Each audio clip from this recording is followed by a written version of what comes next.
Hey folks, welcome back to the channel. Today I'm going to give you all the details on the official Brinkley LED rear taillight strip inserts that are flashing right here. These are something that Brinkley added into production in the last couple months. In fact, I think they did it the month after my unit was made. And so when I saw them announce it, I was really bummed at first because I thought, wow, that's a really neat idea to have the strips integrated into the molding like that. And then I was really delighted to hear that they're going to offer this as an aftermarket install kit to Brinkley owners. And so today I'm going to give you all the details of what it looked like installing these and give you lots of firsthand close-up looks. But before I do that, I'm going to turn these off because I don't want to burn out the LCM on my truck. Been there, done that. Okay, lights are off now. Like I was saying, I didn't want to burn up the LCM on my truck. That's the lighting control module. And if you have a late model GM truck, they're a little bit sensitive, especially with LEDs and trailers connected. But if you ever do get any errors, a lot of times it'll show up as a left front turn signal not working. Just disconnect the negative terminal on your battery, reconnect it, and a lot of times that will reset the LCM. Sometimes they just go bad and need to be replaced, but a lot of times they just need to be reset.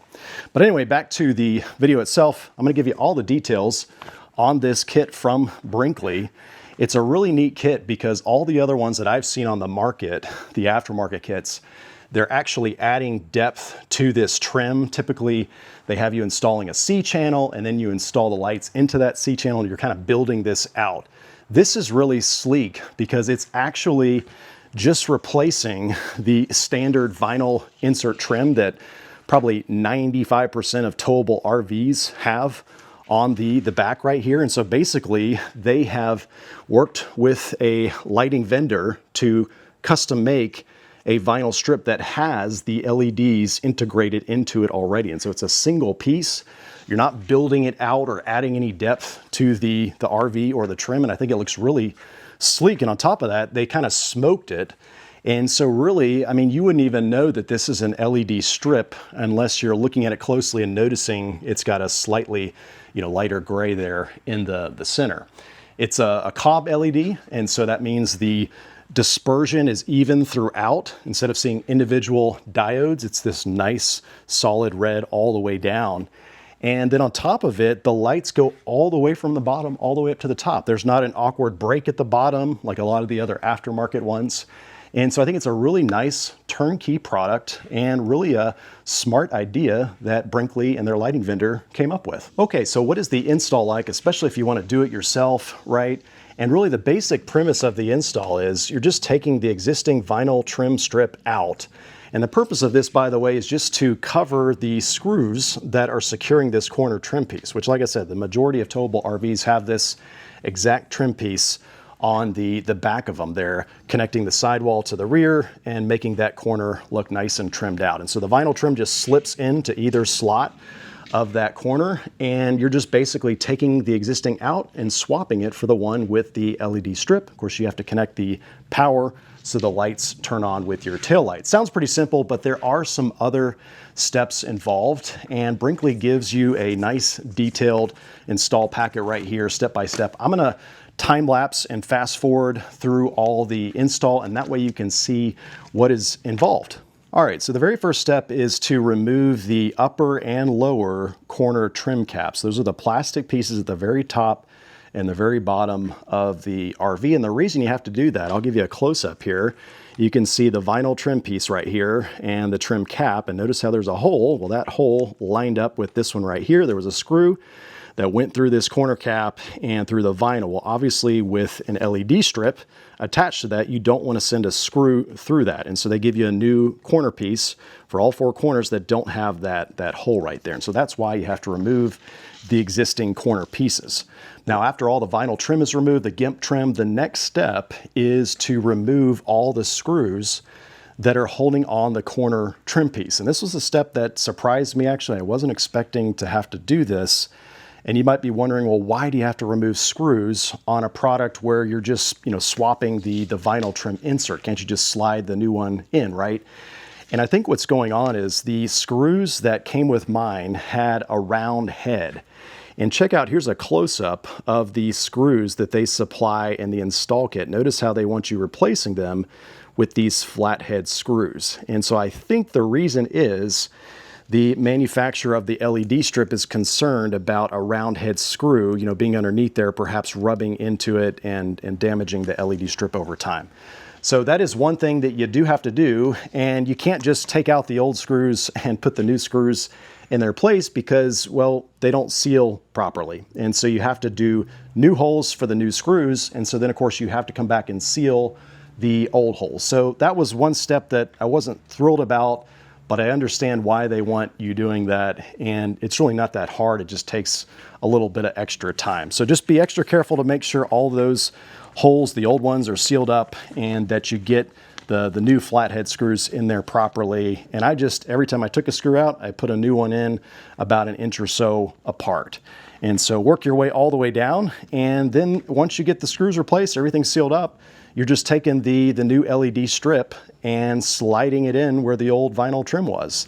It's already cut to the exact length. And so you just start it up at the very top and then just gently work it in. And you can see what I was doing. I just used a vinyl trim piece to kind of tuck it into each side and just took my time, went all the way down on both sides. And like I said, it's pre-cut. And so once you get to the bottom, it'll land right at the bottom of your RV and you'll be left with the wires. The wires you just tuck into the side skirt. They're going to get connected to the wiring on the existing taillights, but going through that side skirt is the easiest path.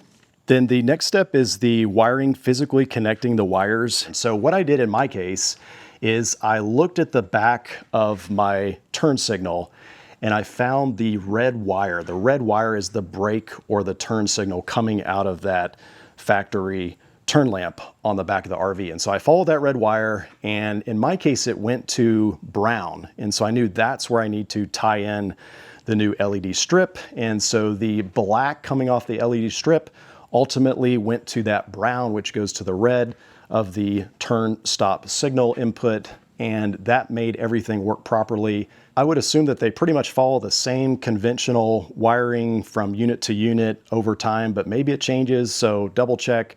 Basically just look for that red wire coming out of the existing tail lamp, and that's going to be what you want to ultimately tie into. Now they do give you some Wago lever nuts with the install kit. The ones I got were the wrong gauge, and because I love my Wago lever nuts, I keep a healthy stash on hand.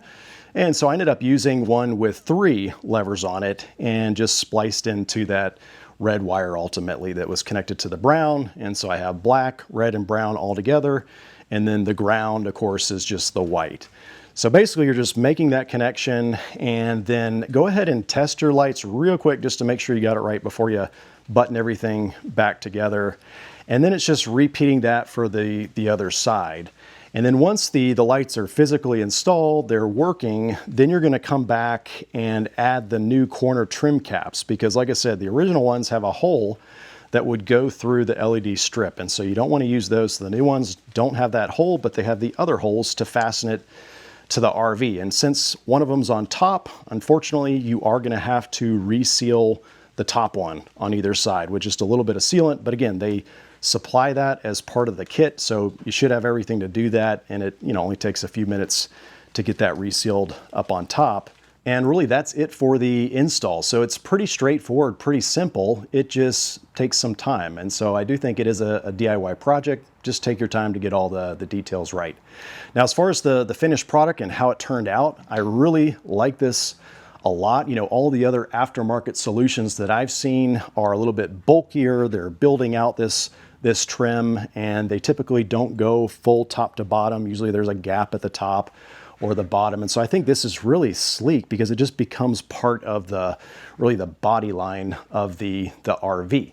Now, as far as the functionality, how bright is it? Because another big point of debate or controversy is, it's my understanding the DOT has standards for how bright things can be on vehicles so that they're not, blinding people, especially at nighttime. And so, how many of the aftermarket solutions out there have undergone any kind of, DOT certification? I don't know, but some of them that I've seen are really bright. And I wonder sometimes at night if they're almost too bright.